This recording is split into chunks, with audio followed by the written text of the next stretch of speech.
बेयाव आं नोंथां साफ्रोमनिसिमबो आंनि गोसो गोरबोनिफ्राय हामलायनाय बावहरनाय थाबाय आरो बे बिजोंनि गेजेराव गिबियावनो नोंथांमोननोबो बोसोर गोदान फैगासिनो दं जोंहा बैसागो बोथोर बेनि हामलायनाय बावहरग्रोबाय। दा नैबे बिजोंनि गेजेरजों जों बेखौनो फोरमायनो नागिरदों मैया दाख्लैनि गेजेरावहाय राजनैतिक भाबे एसे कालार लागायलायनाय जादों। सोरनिबा दोलोआव थानायखौनो बिपिएफ दोलोनि दैदेनगिरि बिबानगिरि होननानै इउपिपिएल दोलोआव जुगदान जाबाय होननानै बिथांमोना फोसावदों। जोंनिफ्राय क्लियारिफिकेसन होनो नागिरदों बे खोथाखौनो। दा थांनाय बोसोरावनो जोंनिफ्राय नागारनाय आरो थांनाय बोसोरनि जुलाइमोन नामा जुलाइ बोसोरावनो जोंनि दोलोखौ नागारनाय जोंनि बिपिएफ दोलोनिनो बिथांमोना सानसे समावहाय लिडारमोन। नंगौ लिडारालाय नंगौमोन। जोंनि भार्गव ब्लक बिपिएफखौबो सानसे समाव गाहाय नेहाथारि जानानै बिथांमोनानो दैदेनदोंमोन। आरो मैया दाख्लै बय गोदानै इउपिपिएलआव जइन जानाय भब बसुमतारी बिथाङाबो जोंनि बिपिएफ दोलोआवनो दंमोन। लाइमोन गांखंनि लाइमोन आफादनि मिरु आफादनि सिडाब्लिउसि बिथाङा सोद्रोमामोन। नाथाय बिथाङा मैया दाख्लै जा इउपिपिएलआव जइन जाबाय बिथाङा निस्सय माने बबेबा मोनसे दोलोनि निति आदर्शखौ मोजां मोननानै जइन जादों। दा बेयाव बुंनांगौ जेबो बाथ्रा गैया। नाथाय बिथाङा बिपिएफनि आं उमुकमोन थुमुकमोन होननानै बिथांनि बिबृतिनिफ्राय जों मिथिनानै मोनदों। सोरबाया मिडियायाबो हयथ' बुंनो हागौ लिरनो हागौ बेवहाय जेबो ओंथि गैया। बिथाङा बेबादि ब्लक कमिटिनि आफादगिरि नङामोन। साननैसो बिथांनो एसे दायित्व होनाय जाथ'दोंमोन इनचार्ज हिसाबै बेल'सोमोन। बिनोथ' बेबादि दायित्व होनानै जोङो भेरगाव ब्लक बिपिएफ दोलोनि लाइमोन गांखंखौ जों सामलायनो थाखाय बिबान होनाय जायाखै। बिथाङा साननैसोनि थाखायल' बिबानखौ रुजुदोंमोन आरो बिनि उनावहाय जोङो बिथांखौ मिरु आफादनिनो आरो गिदिरसिन बिबानावहायसो जों बिबान होनाय जादों। नाथाय बे गावनि बिबानखौनो बिथाङा सामलायनो हायाखै। सामलायनो हायैनि जाहोनावनो बिथाङा बिजेपि दोलोआवहाय हाबदोंमोन। थांनाय बोसोरावनो बिथांमोना बिजेपि दोलोआव हाबदों। बिजेपि दोलोआव हाबनानै आरो दिनै माने इउपिपिएल दोलोआव आरो गोदानै हाबबावबाय। बिजेपि दोलोनिफ्रायसो बिथाङा मा बिबान दंमोन बिथाङा गावनो क्लियारिफिकेसन खालामनानैसो लानांगौमोन। आं बिजेपि दोलोनिफ्राय उमुक सोद्रोमा बा नङाब्ला उमुक बिबानगिरि बेबादि होननानै बिथाङा क्लियारिफिकेसन लानांगौमोन। आरो लोगोसे जायफ्रा लांदों दोलोआव जइन खालामदों बिथांमोनाबो बे बिजेपि दोलोनिफ्रायसो माने भब बसुमतारी बिथांखौ जोङो जइन जाहोदों होननानै बुंनांगौ। दुर्भाग्य माने बाथ्राया बेनो जाहैबाय दिनैसिमबो बिथांमोना बिपिएफनिफ्राय दैदेनगिरि बिबानगिरि हिसाबैसो माने गावखौ फोरमायना लानाय बादि जाहैदों। माब्लाबानो बिपिएफ दोलोनिफ्राय बिथांमोना गोजान जानानै थाखानायसै। अजय बिथाङाबो मोनसे समाव बिपिएफ खालामबाय। बिपिएफ खालामनानैनो गाव माखासे सम माने गाव गावनि न'खरनि ओनसोलनि डेभेलपमेन्टखौ बिथाङा खालामो। आरो मा जाहोनाव बिपिएफखौ गाज्रि मोननानै बिजेपि दोलोआवहाय थांबाय। जोंनि खोनानायावथ' इन'भा होगोननो 10 लाख रां थाखा होगोननो होननानै बिथांखौ बिजेपि दोलोआवहाय बिजेपि दोलोआ थिसनदोंमोन। नाथाय जों खोनानो मोनफिनबाय आरो जोंखौनो बिथाङा एप्रच खालामफिनबाय अजय सिंगर बिथां माने जोंनि बारग' नेहाथारिया। बिजेपिआव जेबो गैया। बेखायनो आङो बिपिएफ दोलोआवनो फैफिनसै आरो बिपिएफ दोलोआवनो बिबान लानानै खामानि मावनोसै। जोंबो सानबाय गोदोआवनो जिहेतु माने बिपिएफ दोलोआव मोजां खामानि मावखानायखाय लिडारखाय जोंबो आरो मोनसे मोजां बिथांनो मर्यादा होबावनोसै होननानै जोंनि जिल्ला कमिटिनिनो बिपिएफ दोलोनि सिङाव थानाय आदिबासि सेल मोनसे जाथिनि बे सेलनि गाहाय बिबानखौनो गाहाय नेहाथारिखौनो बिथांनो होनाय जादों। नाथाय बिथाङाबो बे बिबानखौ बिथाङा रुजुनो हायाखिसै। गोदोनि माने बिपिएफ दोलोनि बिबानखौ बिथाङा रुजुनो हायाखिसै। दा आरो गोदानै इउपिपिएल दोलोआवहाय जइन जाबाय। जोंहा बुंनांगौ मा खोथा थाबावदों बेहाय। मोनसे दोलोआवनो थानो हायाखै, मोनसे दोलोखौनो खामानि मावनो हायाखै आरो मोनसे दोलोनि उद्देश्य लक्ष्य बा निति आदर्शखौनो बिथाङा बजायनानै खामानि मावनो हायाखै। बिथांखौ आरो जों मा बुंनांगौनि जेबो खोथायानो गैया। दा बेखायनो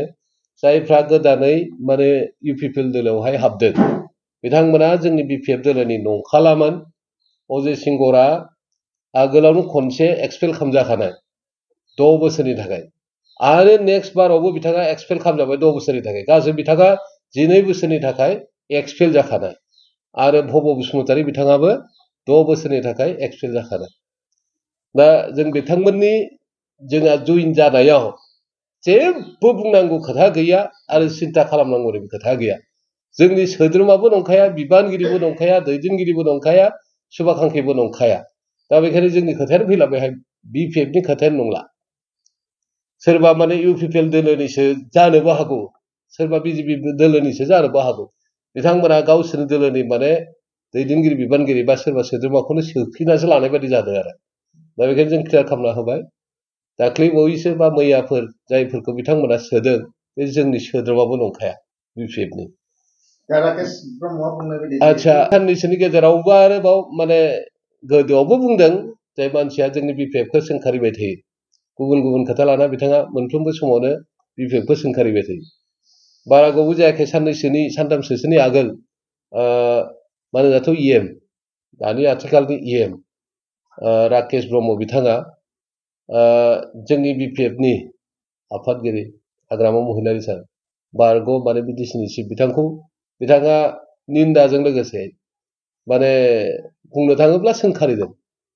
जाय बाथ्राया अरजाथाव नङा बुंजाथाव नङा सानजाथाव नङा बे बाथ्राखौ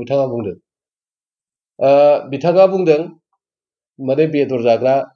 माने बेदर गेसाव जाग्रा होननानै बुंदों सोरबा मानसिया बेदर गेसाव जायो नामा बेदर गेसाव जायोब्ला थानोबो हागौ हारि बेबादि बेदर गेसाव जाग्रा जोंथ' खोनानायाव बे माने भुटनिसफ्रासो माने बेदर गेसाव जायो बबेबा बबेबा हादोरनि मानसिफ्राबो जानोबो हागौ जोंनि नैबे भारत हादराव थानाय बा जोंनि जायगायाव थानाय बेबादि मानसिया बेबादि बेदर गेसाव जाया बेदर गेसावजों रुजुदों माने मा गाव बेसेबां गेसाव नंगौना नङा गावखौसो रुजुनानै लानाय बायदि जादों गावसो बेदर गेसाव जेबो गैया इउपिपिएलआव मैयासो फैदों बेयो गोदोआवथ' बिपिएफनिफ्रायनो मा होनना बुंगोन जानाय सोलिनाय बिपिएफनिफ्रायनो बिथाङा कन्ट्रेक्टर जानाय बिपिएफनिफ्रायनो बिथाङा थाखा फैसा मोननानै न' बां लुनोबो हागौ गाव इलेक्सन गेलेनो हालायलायनायसिम जाहैबाय गासैबो बिथांनि जेसेबांखिनि दं दा बेहा बुंनो हानाय केपासिटि बे बुंनो हानाय केपासिटिया बिपिएफनिफ्रायनो मोनजोबखानाय दा बेखायनो बे जाम्बा सियान बे माने राकेश ब्रह्मनि खोथाखौ जों रायज्लायबाय थानो मालाबा बायो आंथ' मालाबाबो फंसेबो बुंफेरामोन आं बिनि बाथ्राखौ आरो कम्पानिनो फानदों होनना बुंदों सोरबा माने पलिटिकेल पार्टिया कम्पेनि जायो नामा आरो बे माने पार्टि खालामोब्ला कम्पेनिजों मायाबा सोमोन्दो थायो नामा हारसिंनो इन्डिपेन्डेन्ट बिथांमोननि बे इउपिपिएलआबो गाव हारसिङैनो इन्डिपेन्डेन्ट सोरबा कम्पेनिजों रिलेसन थाया मा पिकेबि बिलाय प्रहलाद माने कास्टम बिक्रम दैमारि बिपिएफआव बिथांमोनाल'सो माने लिडार नामा बिथांमोनखौ बारासो पाब्लिसिटि खालामनाय जादों माथो बिथांमोना साफा साफा विंसनि दैदेनगिरि बिथांमोननोबो एफा एफा दायित्व होनाय जादों दायित्व होनायखाय बिथांमोना खामानि मावदों खामानियालाय मा खामानि मावदोंलाय रायजो राजानि मोजांनि खामानिनि थाखायसो मावदों बिथांमोना बुंनानै होयो माखासे इउपिपिएल दोलोआ बा आथिखालाव जायफ्रा सरकार सालायबाय थादों बिथांमोनावहाय गेना गोरोन्थि जालांनाय माखासे बाथ्राफोरखौहाय बिथांमोना फोरमायनानै गेना गोरोन्थिखौ फोरमायनानै होनायाव इउपिपिएल दोलोआ सरकार सालायदोंब्ला सरकार सालायग्रा दैदेनगिरि बिबानगिरिफ्रा मोजां जुदि सामलायनानै मोजां सरकार सालायोब्ला मोजां खामानि जागोन मोजां खामानि जाहोनो थाखाय मोजां बाथ्रा बुंनायखौ मानो गाज्रि मोननांगौ इउपिपिएल सरकारा गिनाय दं नामा बिथांमोननि सायाव जिहेतु सिंनि जि जाफ्लनाय बायदिसिनाफोरखौ बेरखांहोदों होननानै थारैनो गिनाय दङ बेखायनो बिसोरो बे माने थाखि होनानै दोननो थाखाय जुजिबाय थायो सोरबा मोजां बाथ्रा बुङो बेखौ नेगेटिभ माबायाव एटिटिउडआव लायो जे मोजां बाथ्राखौ जों मोजां होननानैसो बुंनांगौ जोंफोरथ' बुंखाबायनो थायो मोजां खामानिखौ जों इउपिपिएलनि खामानिखौबो जों मोजां होननानै बुंदों जाय खामानिया मोजां बिजेपिनि खामानिया बेखौबो जों मोजां होननानै बुंदों नाथाय गाज्रिखौथ' गाज्रि होननानै बुंखानो नांगोन ना जेराव बिटिआर एकर्ड जानानै बे एकर्डनि सिङावहाय मा खामानि मावनांगौ बिबान दंमोन दिनै बिथांमोना आयेन बानायनांगोन गिबियाव फार्स्ट अफ अल एनडिबिनि समस्या जोबनांगौमोन जायखिजाया हारिनि जेसेबांखिनि मोजां खामानिफोर बेफोर जानांगौमोन स्कुल प्रभिन्सियेलाइजफोर जानांगौमोन गामि दानख'नाय सुस्रांनायफ्रा जानांगौमोन आरो बिनिफ्राय जिहेतु बिटिआरआ मोनसे एकर्डआव माखासे दफा थानायजों लोगोसे बेयाव बे बिटिसिखौ जेरैबायदि खालामदोंमोन आयेन खालामनाय समावहाय 40टा समस्ति खालामनानै इलेक्सन गेलेनायनि मोनसे पजिसनखौ खालामना होनाय नैबे बिटिआरआबो एकर्ड जादोंमोनब्ला बिटिआर खौबो जुदि बेसेबां समस्ति खालामनो हायो बेसेबां गामि थिसननो हायो बेसेबां एरिया लानो हायो डेमार्केसन खालामखांनायनि उनाव समस्ति थिक बिभाजन खालामखांनायनि उनाव बिटिआरनि इलेक्सनखौ खालामनो हानांगौमोन दाथ' बिटिसिनिसो इलेक्सन थांनायावबो बिटिसिनि इलेक्सन आरो फैगोनावबो बिटिसिनि इलेक्सन होमब्लालाय जोंलाय बे बिटिआरनि इलेक्सना बोरै बुङो दा बेनि थाखायनो जों बुंबाय थायो बिटिआरखौ इमप्लिमेन्ट खालाम जा बुंनांगौ बाथ्रा गैया कमिसन दानानै होबाय दिनै गामि दानख'नाय सुनाय खामानिखौ माव आबुङै माव बेनिफ्राय समस्ति जिथु खालामगोन 60टा समस्ति जागोन होननानै बुंदों खालाम बेजोंनो जोङो इलेक्सन गेलेनो मोननोसो नांगौमोन दायो रन्जन दैमारिया गगोन होननानै बुङो बिथांमोननि केस बिथांमोननि समस्याफ्रा समाधान जासिगोन होननानै बुङो समाधान खालाम जानोसो नांगौ दा मोजां खामानि जायोब्ला जोङो बिपिएफआबो इउपिपिएलखौनो जों सापर्ट खालामगोन दरखार जायोबा इउपिपिएलआनो थाथों मोजां रोखोमै माने सालायनो हाथों खिन्थु मोजां खामानि मावाब्ला जों बुंनांगोन इउपिपिएलनि खामानि मावनाया मोजां जायाखै दिनै जा खोथा बुंदोंमोन बिथांमोना जा प्रतिश्रुति होदोंमोन बिथांमोना न'खरसे साख्रि होगोन सेल्फ हेल्प ग्रुपफोरनो फैसा होगोन नांगौ बादि जायफ्रा खस्थ' जानायमोन बै समावहाय सोमावसारनाय समाव सोरबा माने शहीद जाबाय सोरबा बुजाबाय बुख्रुबजाबाय जिनाहारि खालामजाबाय बिथांमोननो अनसुंथाइ होगोन होननानै बुंदोंमोन मोनसेबो खामानि जायाखिसै मोनसेबो माने जेबो माने नैबे माबायावहाय बिटिआरनि मुङाव जेबो इमप्लिमेन्टेसन जायाखै खामग्रो इमप्लिमेन्टेसन बयबो लैहोर लैहोर इउपिपिएलआवनो जुगदान जागोन इउपिपिएल सरकारानो थाबाय थागोन दिनै मानो हाग्रामाखौ नायगिरदों मानो बिपिएफखौ नायगिरदों थांनाय गोलाव समाव बिपिएफआ मा मावदोंमोन बिनि फिथाइ आरो बिनि रिजाल्टआ दिनैसिमबो जों माने बयबो बुंनायखौ खोनायो बयबो मेगनजों नुनाय खोनायो दिनै प्रेक्टिकेलि मोनब्रै जिल्लाखौ जों खालामबाय मोनजि माने माबाखौ बानायबाय महकुमाखौ बानायबाय इनफ्रास्ट्राक्चार जेसेबांखिनि शिक्षा अनुष्ठान बड'लेण्ड इउनिभारसिटिनिफ्राय लानानै CIT जाबाय बड'लेण्ड इउनिभारसिटियाबो फुल प्लेजेड 12B जाबाय CITआबो डिम्ड इउनिभारसिटि जाबाय बेनिफ्राय मेडिकेल कलेज फैबाय नार्सिं कलेज फैबाय केन्सार इन्स्टिट्यूट जाबाय ओमफ्राय साब डिभिजन लेभेलाव डिस्ट्रिक्ट लेभेलाव इन्जिनियारिं कलेज बा पलिटेकनिक इस्टाब्लिश खालामनाया मोनफा मोनफा जाबाय आरो जाबावनो गोनां दंबावो जायफ्रा जाबावनो गोनां बेफोर जागोन लासै लासैहै जागोन आरो दा गोदानै डिस्ट्रिक्ट लाबोनो हाबाय बिदि मोजां बाथ्रा तामुलपुर डिस्ट्रिक्ट जाबाय बेयावबो मेडिकेल जाबाय मोजां बाथ्रा खालाम बेबादिनो बिथांनि बे माने NIT खौ मानो हायाखिसै NITआ मानो जायाखिसै स्पर्ट्स इउनिभारसिटिया मानो जायाखिसै ट्राइबेल इउनिभारसिटिया मानो जायाखिसै आरो बायदिसिना जेसेबांखिनि जानो गोनां इनस्टिट्यूशनफोर बेफोर मानो जायाखै दफायावथ' दङ गासैबो भेन्सार स्कुलफ्रा जाजोबगोन गासैबो हाई स्कुल एमइ स्कुल माने भेन्सारफ्रा जाजोबगोन कलेज जागोन कलेजआथ' थांनाय बोसोराव बेबादिनो खाना खुना जाजोब्बाय 10टा कलेजआ जाबाय होननानै 10टा कलेजनि खुनु रेकमेन्डेसन गैया स्टेट लेभेलनिफ्राय खुनु बेबादि कलेज जाबाय होननानै फोरमानानो गैया दिनैसिम जायफ्रा माने कलेज जाबाय होननानै एपइन्टमेन्ट लाबाय जायफोर कर्मचारि माने प्रफेसार हिसाबै सोलिनाय सोरबा नन टिचिं स्टाफ जानानै सोलिनाय दिनैसिम थाइसे फैसा मोनाखै अब्ला बिटिआरनि बबेयाव माने दफाया साक्सेस जादों बबेयावहाय बबे खामानिया मोनफुंदों जाफुंदों जुदि बिटिआरनि खामानिया जानाय मोनबा जों बुंनो हागौमोन दे जादों दे मोनफा मोनफा जालांबाय थादों नैबेलाय जायाखै होनबा बेलाय जायाखै होनबा बेबादिनो खाना खुना जाजोब्बाय 10टा कलेजआ जाबाय होननानै 10टा कलेजनि खुनु रेकमेन्डेसन गैया स्टेट लेभेलनिफ्राय खुनु बेबादि कलेज जाबाय होननानै फोरमानानो गैया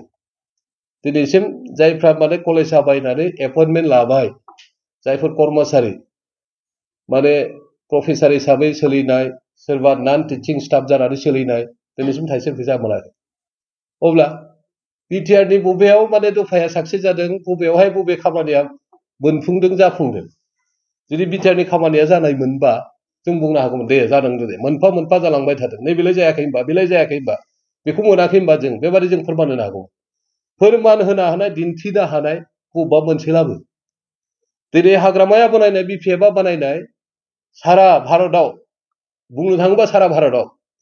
जों जेराव माने जिरायथ'नानै थाहैनानै बायदिसिना खामानिफोरखौ मावनो हायो दिल्ली बायदि जायगायाव जों मोननै जायगायाव माने गेस्ट हाउस बानायबाय सिलिगुरि माने गेस्ट हाउस लोगोसे बे माने केलकातानि गेस्ट हाउस मथा मथि वेस्ट बेंगलाव जोङो मोननै गेस्ट हाउस बानायबाय गुवाहाटीयाव मोननै गेस्ट हाउस बानायबाय ओमफ्राय जायगा जायगा साब डिभिजनानो जा जायगा जायगा डिस्ट्रिक्ट हेडक्वार्टारावनो जा गासैयावबो जोङो गेस्ट हाउस बानायबाय प्रमद बर'नि इउपिपिएल दैदेननाय नैबे सरकारनि बबेबा मोनसे जायगायाव गेस्ट हाउस लुदों नामा जोंनो फोरमान होदो दा बेफोरनि थाखायनो जोङो दिनै बुंनो गोनां बाध्य जादों जों इउपिपिएल दोलोखौ जों सोंखारनो लुबैयाखै दोलोनि नीति आदर्शआ निश्चय मोजां थागोन खिन्थु खामानि मावनायनि जिथु स्पिरिट आरो लोगोसे बेनि प्रेक्टिकेल रेशिय'आ दिनैसिम जों नुनो मोनाखै थाखा फैसा फैनायजों लोगोसे खामानि मावनायजों लोगोसे दोलोआ एक्टिभिटिस होनायजों लोगोसे रायजो राजानि मोजां मोननायजों लोगोसे जोङो दिनै जेबो फोरमान मोनाखै दा बेखायनो जों गोलावै बुंनो नागिराखै दिनैनि नैबे नोंथांमोननि बे बिजोंनि गेजेरजों बे साननैसोनि गेजेराव मानिजाथाव जोंनिनो इएम दावबायसा बर'आ बिथांनि दैदेननायजों भेरगाव ओनसोलावहाय माखासे सोरबा बिपिएफनि कर्मिफोरखौ लांनानै सोरबा बिजेपिनि कर्मिफोरखौ लांनानै बबेबा दोलोनि कर्मिफोरखौ लांनानै गाव गावनि दोलोआवहाय थिसनदों जोंनि दोलोनि माखासे दैदेनगिरि बिबानगिरि कर्मिफ्रा जुदि गमामायैनो बिनि दोलोआवहाय थांजोबोब्ला जोंहा बुंनांगौ बाथ्रा गैया खिन्थु जाय दोलोआ गमामायैनो बिपिएफ दोलोनिफ्राय जाय कर्मिया बिपिएफ दोलोनिफ्राय थांदों बेखौब्ला जोङो एसे बुंनांगौ बाथ्रा थागोन बेयाबो मा कारनावहाय थांदों नाथाय गुबुन बिजेपि दोलोनिफ्राय सोरबा उमुक दोलोनिफ्राय थांदोंब्ला बेखौलाय जोंहा बिपिएफनि मा मुं थाबावनो बेवहायलाय दा बिजेपि दोलोनि खाथारमोन भब बसुमतारिया बिजेपिनिसो खोथा ओंखारनांगौ बिजेपिनि खोथा ओंखाराखै बिपिएफनि खोथा ओंखारबाय दं बेहाय जों दुर्भाग्यजनक माने आयखा होदों बेबादि जानाङा पार्टिया गावबा गाव लाइनावनो लां सोलिलां मोजां रोखोमैनो सोलो मोजां खामानि मावनानै रायजो राजाफ्रा मोजां मोनोब्ला बे दोलोआवनो निश्चय थागोन आरो बे दोलोजोंनो मावफुंनो हागोन फैबाय थानाय समफ्रा बयनिबो थाखाय मोजां जागोन आं बेखायनो खावलायहरबाय दा जोबनायथिं जों बिपिएफ दोलो जानानै गुबुन दोलोखौ जों सोंखारिया आरो सोंखारिनायबो नङा जों बाध्य जानानै दिनै माने प्रेस मिट होनो गोनां जादों थेंक इउ